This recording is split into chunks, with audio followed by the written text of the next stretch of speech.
Magluto di ay taog fresh na pasaya na pinalit na ako sa merkado. Kung palit anis merkado, Toledo public market guys kay 100,000. Let's start it. Ayan. Ato ang damon tanan ato mga panginahanglanon like Sprite, 1 cup of water, salt and pepper to taste, then butter og ang pasayan. First thing guys, kay mag-init ka og mantika and then ilunod na nimo imong pasayan. Dahil imo sa nang lutoon. You will cook first the pasayan para inaghuman ana maluto-luto na gani siya half cook.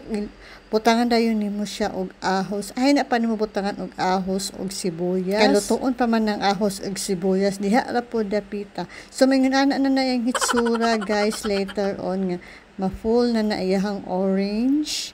So, sige na to. Kasulti pa ang pasayan. Ngayon dayon o malipong na siya. Lunod na nato diya ang ahos o sibuyas. Kung naamoy white onions, mas maayo. Lutoon og maayo ang ahos o sibuyas.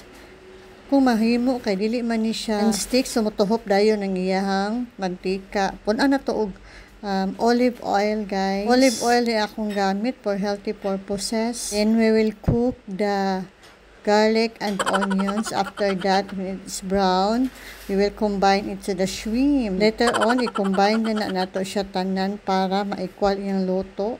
And then, we will put, Sprite and then 1 cup of water para malambot siya guys, maluto di siya og maayo ang pasayan. Sprite muna and then after that we will add the water, 1 cup of water, and then we will simmer it for at least 2 minutes kasi madali lang maluto ang shrimp. And then we will add the black pepper og salt. Apo na siya butter. Ito na guys. Thank you for watching.